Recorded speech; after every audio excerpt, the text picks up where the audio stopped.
2027 के विधानसभा चुनाव के पहले पंचायत चुनाव को भारतीय जनता पार्टी सेमीफाइनल के तौर पर लेती हुई नजर आ रही है। हालांकि भारतीय जनता पार्टी 24 घंटे या कहें कि 24/7 चुनावी मूड पर रहती है। एक चुनाव खत्म होता नहीं है कि दूसरे चुनाव में लग जाती है। पर उत्तर प्रदेश की अगर राजनीति देखेंगे तो 2024 के बाद समीकरण थोड़ा सा बदलता हुआ नजर आया है। इस बार के समीकरण में पीडीए कहीं ना कहीं भारतीय जनता पार्टी की रणनीति के ऊपर भारी नजर आ रही है। तो एक बार फिर से भारतीय जनता पार्टी के मूल मंत्र दिए गए और कह सकते हैं प्रधानमंत्री नरेंद्र मोदी ने जो मूल मंत्र दिया था, युवाओं का साथ भारतीय जनता पार्टी के साथ, तो ये मूल मंत्र पे काम करती हुई नजर आ रही है भारतीय जनता पार्टी उत्तर प्रदेश में होने वाले पंचायत चुनाव या कहें कि सेमीफाइनल चुनाव के पहले।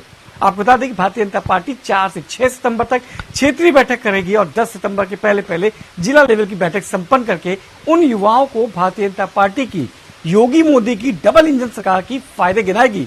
साथ ही साथ उनके घर घर तक जाके जो फायदे हैं या योजनाएं हैं वो उनके घर तक पहुंचाने की कवायद भी की जाएगी। और इन सबका जिम्मा उठाया है प्रदेश के संगठन महामंत्री धर्मपाल सिंह ने। पिछले कुछ महीनों से आप देखेंगे तो धर्मपाल सिंह लगातार इन जो क्षेत्रीय या मंडल स्तर की जो बैठक है इनमें भाग लेते हुए नजर आ रहे हैं और ये मूल मंत्र देते हुए नजर आ रहे हैं। साथ ही साथ भारतीय जनता पार्टी की डबल इंजन के साथ के जो फायदे हैं वो बताए जाएंगे। सपा, बसपा, कांग्रेस इन तीनों सरकारों में उन युवाओं के साथ क्या छल किया गया या उनकी जो पहले की पीढ़ी थी उसके साथ क्या छल किया गया, ये भी बतलाएगी। अब देखना होगा कि भारतीय जनता पार्टी जो कि समाजवादी पार्टी के पीडीए से कहीं ना कहीं 2024 के बाद बैकफुट पे जरूर नजर आ रही है। राहुल अखिलेश की जोड़ी क्या उत्तर प्रदेश में कमाल करेगी?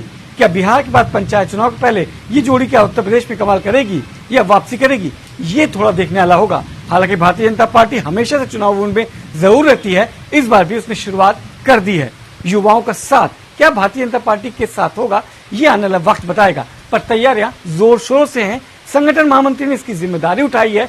कितना प्रयोग सफल होगा यह आने वाला वक्त बताएगा। पर असमंजस की स्थिति भारतीय जनता पार्टी के लिए एक बड़ी चुनौती भी है। भारतीय जनता पार्टी के अगर अंदरूनी खाने की बात करें तो सब चंगा नहीं है। कह सकते हैं कि आपको अंदरूनी खाने से जो उठ रही आवाजें हैं उनको भी सुनना होगा, युवाओं को जोड़ना भी होगा, अपनी कार्य योजनाएं भी बतानी होंगी, विपक्ष का आपको विफल भी बताना होगा। इन सब के लिए समय थोड़ा सा आपके पास शायद कम है। अगर आप प्रयोग में सफल होते हैं तो निश्चित तौर पे 2027 के पहले अगर आप सेमीफाइनल में अच्छा प्रदर्शन करते हैं तो फाइनल की राह आसान हो जाएगी। पर अगर थोड़ी सी डगमगाती है तो समझ लीजिए कि सेमीफाइनल के साथ साथ 27 का सेमीफाइनल या कहें कि 27 का फाइनल भी आपके लिए आसान नहीं होगा। लीडिंग भारत के लिए मनीष मिश्रा।